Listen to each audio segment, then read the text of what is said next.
blame the manager, can't blame the players, can't blame the owner. The only person I can blame is myself. Because when it comes to Chelsea, we've tasted defeat so much at home, you would think Paul Scholes lived at the stadium, fam. We have never beaten Chelsea at our new stadium. At this point, they should pay the rest of the debt, fam. We have had more home invasions than Bermuda, blood. The way the stadium was getting booed up at full time, you would think LMA was performing. That performance was a disgrace. Why did I think any different? It's death, taxes, being black with a gap and getting touched at home like a Jackson 5 dance rehearsal when it comes to Chelsea.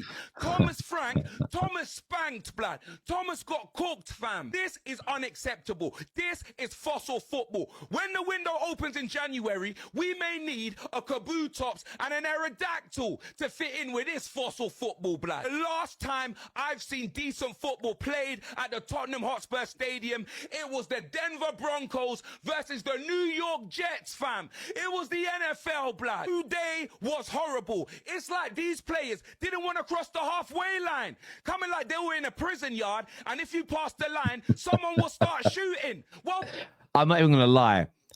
I've defended Thomas Frank and Spurs a few times this year where I didn't think the performances were that bad.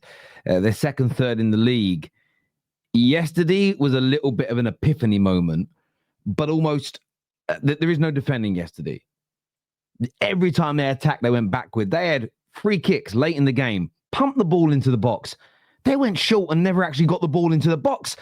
Every Spurs fan fuming, has every right to be. oh, brother, we needed shots for the XG. We don't have XG. We've got NA. At 90 minutes, I didn't want time added on. I wanted time served, fam. Early release. End the game. We were never scoring. Hoofless today. Out there wearing all white, looking like they were in straight jackets, fam. That football is worse than Gareth Bale's Spanish when he went to Real Madrid. Do you know what's funny, right? On a hang on, let's let the punchline go. So I stopped it on the punchline. It's gotta be. X, we only lost 1-0. Brother, it could have been free like a national insurance card, fam. We could have held 4 like Natalie Portman, fam. Look, it is true. And it could have been much worse. It could have been a much bigger defeat. I don't think there's any doubt about it. Spurs fans have every right to be angry. But there's more to that yesterday. I want to show you a clip. Are there cracks appearing in the dressing room? Are the players not buying into Thomas Frank's ideas? Let's take a look at this. Good look. Thomas Frank and Jed Spence and Mickey van der Ven. Frank telling them to go clap the fans, them essentially telling him to do one, as you can see there, and then storming off the pitch. Kind of fucking summarises our performance and afternoon, really, doesn't it? I think this shows a couple of things, this video, and I don't really want to dig out players or Frank or anything like that for this video because I don't know the full context. Jed Spence, obviously, by the looks of things, Jed Spence basically gone and just completely dismissed him and gone, you can do one, mate, I'm going down the tunnel, which obviously on the surface just really isn't a good look for Jed Spence. Or Mickey van der Ven as our vice captain doing the same thing. Maybe they're pissed off about the booing from the fans at full time, I don't know, but the booing was completely valid, let me tell you that, after watching that performance. It got proper toxic tonight at full time. I mean, I've been at every home game so far this season. The Bournemouth loss, the Villa loss, the Wolves draw, the Burnley win, and obviously the Cups as well. And it's not been good at all. Like, I understand that. And I think sometimes football fans can go over the top. I think fans can do that. I've seen fans before be on 10-game winning streaks, 1-0 down at halftime and boo the crowd. And I'm like, wow, that's a bit much. It's a bit much for me, but each to their own.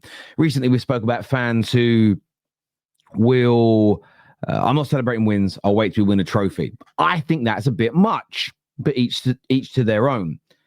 But I got it today. That was an abject performance, no creation, no idea. But even the players, and they can have a go at Thomas Frank's training, his approach to the game. But why do Spurs look so broken? Why is Rance losing his mind? Why are their fans' brains melting? Well, the players can't, for me, blame Thomas Frank for going backwards every time they're passing the ball. Is Thomas Frank telling them all to not take any risks? I don't believe so. Why? Because it wasn't as though Brentford didn't take risks on the ball. There is no empirical evidence to suggest that Frank's going, right, now I'm at Spurs, no risk taking, please. My biggest fear about all of this, by the way, is they're going to be peak Barcelona against Man United next weekend. That's my biggest fear. But this is not a good look. And you can see just on the screen there is a still shot. And it's Thomas Frank looking back. Now, we don't know. It looks like he said, go and clap the fans. And they've said no. But Jed Spence and Van der Ven have barely looked at their manager. And it's the way Thomas Frank keeps staring at them as if to say, one, this is how it reads to me. One, how dare you disobey me? But more importantly, still go and clap these fans. Still go and show them your support. And I know that football players don't always agree with what fans think and how they view things. But they do need to remember that we are the reason they are so pampered. They are so well paid. They do feel so powerful in life because of the money they have. We are that reason. And I think Spurs fans deserved a little bit more attention after that defeat last night. But what do you make of this? Do you think it shows cracks in their system? Do you think it shows cracks at the club?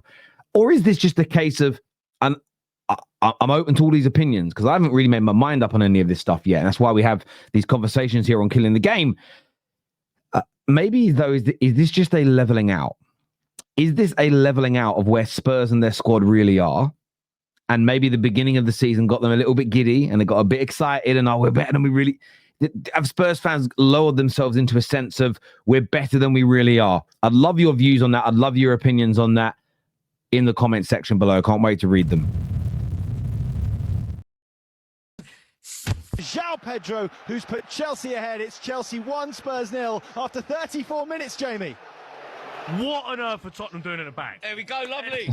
Absolute shambles. Normal services resumed. Chelsea go 1-0 up when playing Tottenham. Honestly, it's a joke how we defend that. Defending from the back. The way, the kitten, oh my God, don't get me started on Jed Spence. It was a gift. Simmons. It was a gift. It's exactly what we needed, you know, because it was tight, wasn't it? There was nothing really going on. It was all a little bit bitty. But look, we've just wanted it a bit more. Won the 50-50 there. God, you had such an opportunity to come in. Simmons again. Xavi Simmons. Caicedo does so well. I'm sick to death of It's Xavi. in. I'm sick to death of Xavi Simmons. Come on, he didn't He's start. been on for 5 minutes. No, it's Xavi Simmons gives the ball. Van der Ven gives him a pass. He gives it back to him. Soft, short. Caicedo nicks it off him. Xavi Simmons, I'm sick of him. Do you know what, though? Wouldn't Spurs fans like Jamie just prefer a team that maybe slowed games down a bit, weren't being caught out the back, maybe viewed by the public as a little bit more boring, not as entertaining as Spurs' calamities yesterday? Maybe, just maybe, he'd prefer that.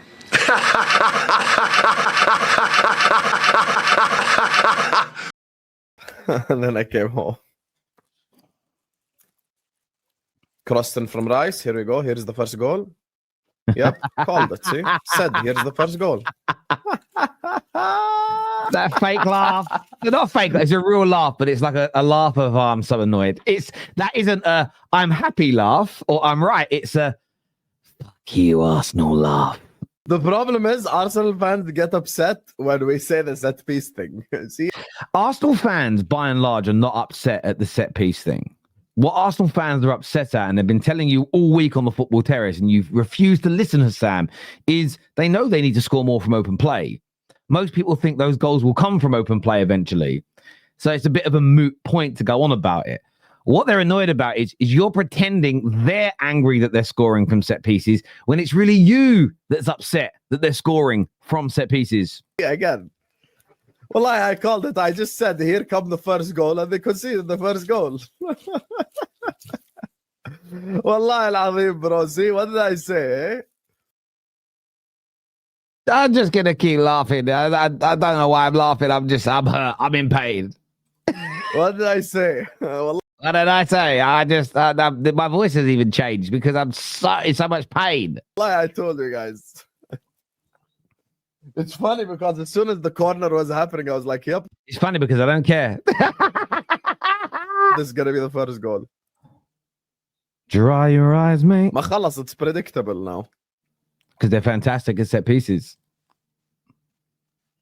You notice how, listen, by the way, he should be disappointed. His team's in a title race with Arsenal. I get it, right? There's nothing wrong with that before some of you cry in the comments. What I love is when he says it's predictable, the way he said that is normally how you talk about when your team's bad at something. As he would say about Liverpool, one pass is all it takes and the team's in on goal. That's predictable.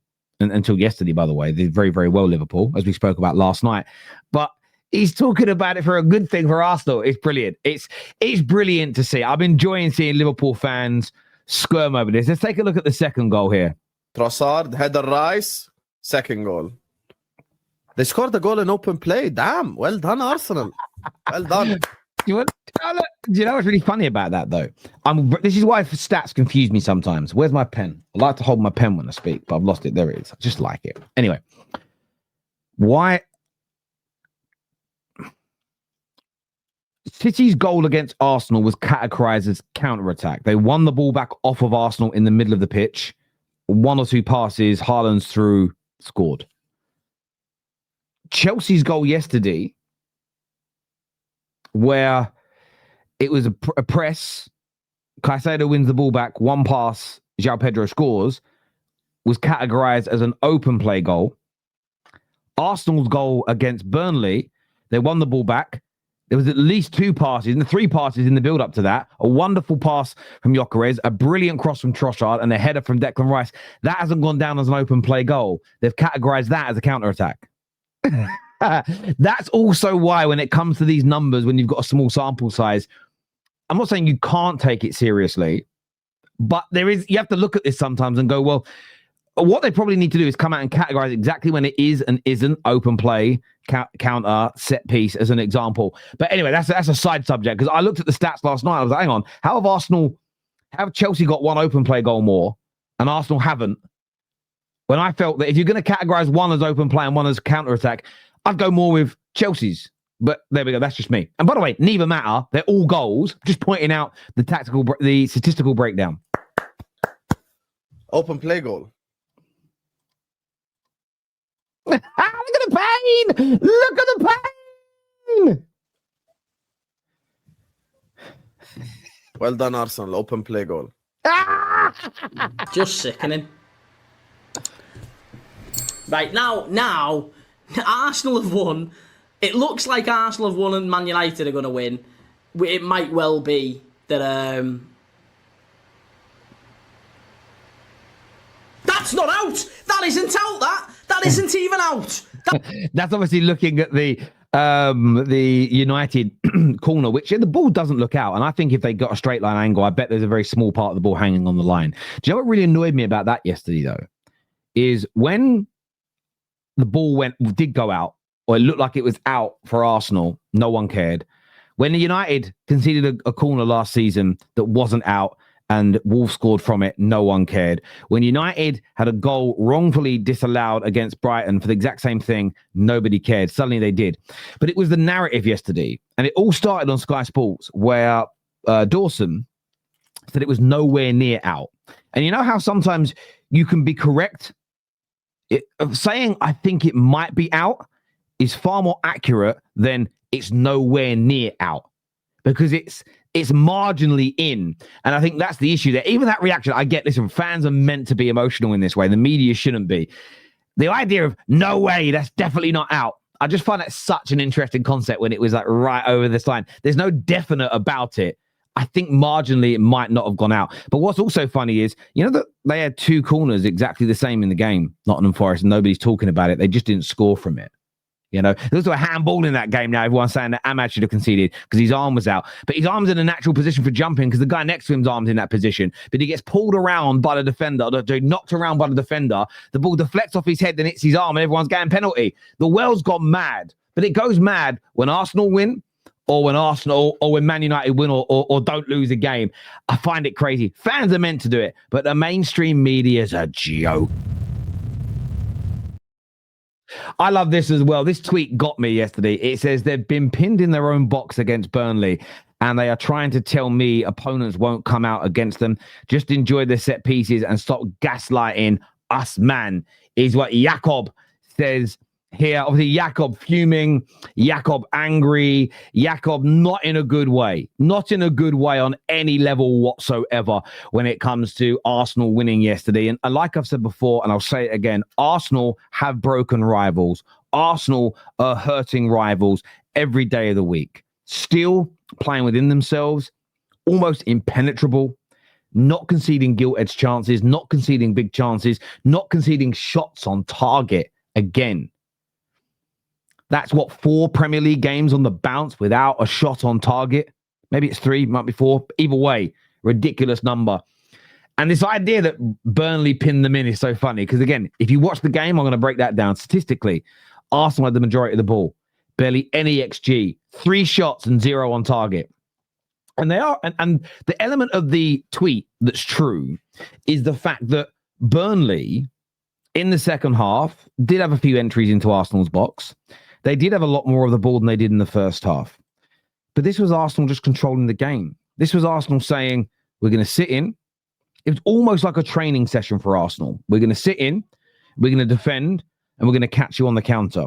The only criticism I had for Arsenal yesterday is they didn't add a third or a fourth goal when they should have done. That's it. And I still think converting chances in open play or on counter-attacks is something that Arsenal need to work on improving. Because I don't think they're perfect. But what I'm enjoying watching is the meltdown surrounding it. And it's tweets like this that I just find brilliant. And Husam earlier on in the video, just you can see the anger. But it's because Arsenal are just a machine. They're built different. They're performing at an amazing level. And I think the sobering factor for Jakob, for Husam, and for everybody attacking them, and even the Arsenal, I see a lot yesterday. I got sent quite a few. I didn't feature them on the show because they're negative people. And I've just got to this point now with Fan Channel Review where what I'm really trying to do is promote. I want to promote and help the industry grow, but not the people that are just nasty and horrible fuckers.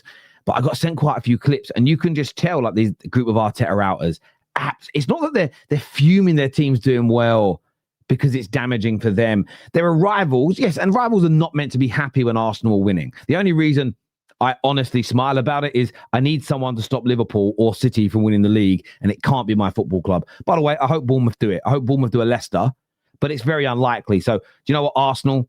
You're the best of a bad bunch to win the league for me, you know, and it is what it is. If people hate that, fine, I don't care. If you like it, great. Again, equally brilliant. It's how I feel, and I'm not going to change that. But what I find, I just enjoy watching the Arteta outers and the people that despise, and they don't despise Arsenal, by the way. They don't get it twisted. They despise certain Arsenal fans online. They don't, like a lot of them, honestly, when I question them, just privately, oh, why are you so angry?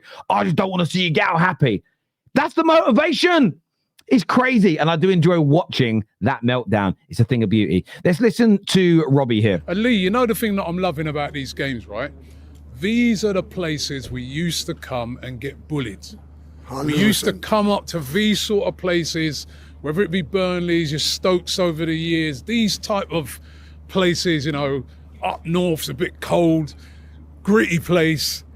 Do you know what? It's funny. I've been doing reaction shows to fan content now for 7 to 8 years.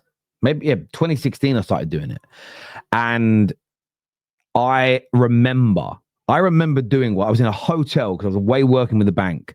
And I stayed over the weekend because I was doing some consultancy work, and I didn't want to drive all the way back down south for the weekend. So I stayed up where I was near Manchester.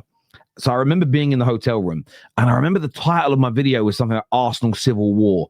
And it was reacting to Arsenal fans, some backing Wenger and some against Wenger. And they'd gone somewhere. It wasn't Burnley. It might have been Stoke, but it was a northern team. They were technically so much better, but got bullied off the park, lost the game 2-1, might have even been 3-1, and they were just arguing with each other. And that's why I find the Arsenal fans are pretending to be happy but are really annoyed because their opinion about Arteta might be wrong. That's why I find these individuals so strange. It's why I find Arsenal fans who lost their mind after the Liverpool game strange. And sometimes this is because we forget where we've come from or what we've been through. We all have this within us as human beings. We all do this. It's a very human thing to do. The wealthier you get, the more successful you get, the more first world problems start to bother you. You know, it's oh God, I've got to clean the leaves out of my swimming pool today. That's so annoying. Where maybe 5 years ago you were struggling to pay the rent. You know, but yet these think that this is the way it works. And I feel like Arsenal fans are in that space. And by the way, they should be frustrated not winning the league.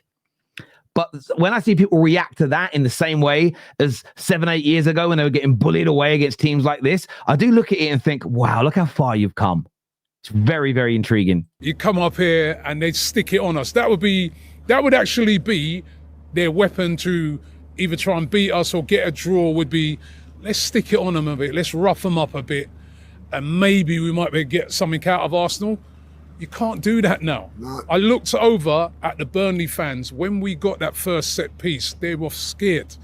When we got the second, every time we got a corner, you looked over at their fans and you could see like they're going, oh, no. And, you know, Robbie's right. And you hear it in the stadiums.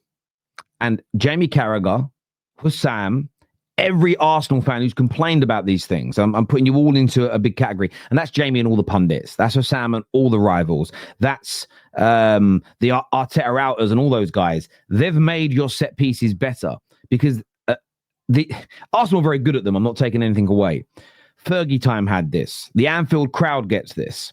These three things all share a common factor, which is the Anfield crowd, when it's up, is very good.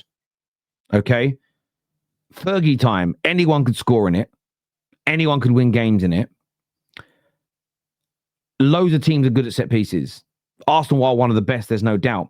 But what's kind of happened through media narratives, through complaints from rivals and complaints from Arsenal's own internal haters, is you've made it a thing. When that ball went up at Old Trafford, 5 minutes added on, the crowd went mental. Rival fans went quiet. Rival players' legs started to shake a little bit. Oh, no. 5 minutes? How are we going to get through that? You've just got through 90. Why can't you get through 5? The Anfield crowd. Yes, it's noisy, but people have made this thing of, oh, when that crowd's up, we're not going to be able to handle their players. I think it makes people shrink. Arsenal set pieces are exactly the same. And it's everyone that's moaned about them that's done it. And that's why I laugh so much.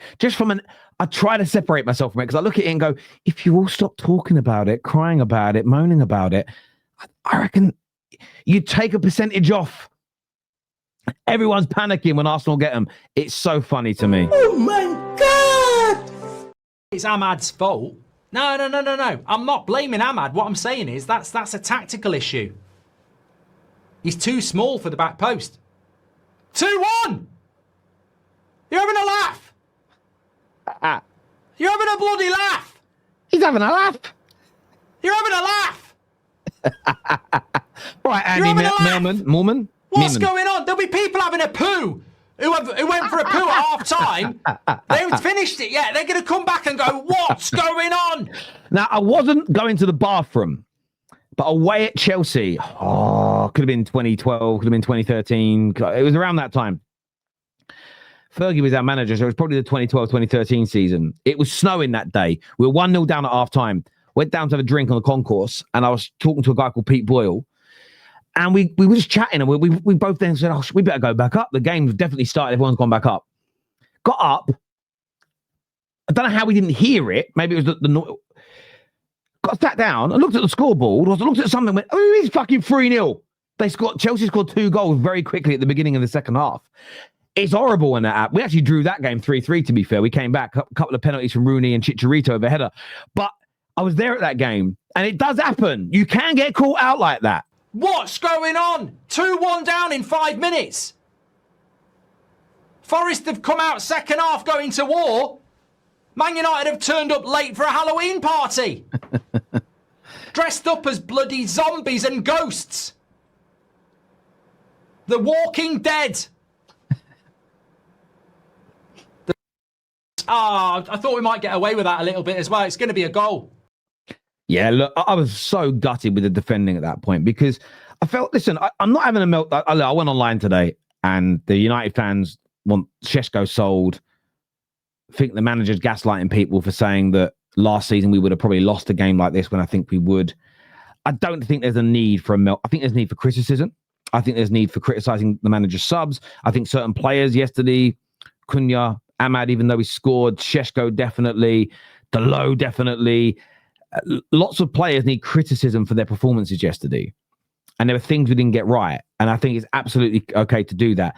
But it almost feels like there's been 2 or 3 weeks where results have gone well And the people that like to moan haven't been able to moan, so that they're now getting it all out because they've kind of built it up for a number of weeks. And sort of from my point of view and perspective, I feel like United fans have just got to keep their feet on the ground. I've been saying it for about a year. Win, lose, or draw, review the performance, criticize the right things, praise the right things, but try and remain as calm as possible. Fans do, we just spoke earlier, fans impact how the perception of the corners are for Arsenal, the Fergie time, the Anfield crowd as examples. We also impact the way our dressing room feels. And we weren't at our best yesterday, although we could have really won the game. Bruno hitting the post, got a ball cleared off the line. I think we could have defended so much better for the second goal we conceded anyway. But look, we've got Spurs away next. Then we've got Everton at home. Then we've got two very, very winnable games. No, then we play away at Palace. Then two very winnable games, Wolves and West Ham, who are both awful at the moment. I'm just keeping my feet on the ground. If we'd have won that with that last kick from Ahmad, I'd be saying exactly the same thing. I ain't talking about no damn title races. But equally, yes, we sit 7th. But we're like a point away from 2nd. So if we'd have got that extra point or two yesterday, the same people going, we're shit, would be saying we're in a title race. Can you see my issue with the polarization of that? Maybe it's me, maybe it's you. I get Mark's rant, though. The defending for that was poor. Listen, everyone who's tuned in, a bit of an extra long show today. Like, share, subscribe if you would be so kind. Until next time, take care. Goodbye. God bless. And I'll see you soon. Peace.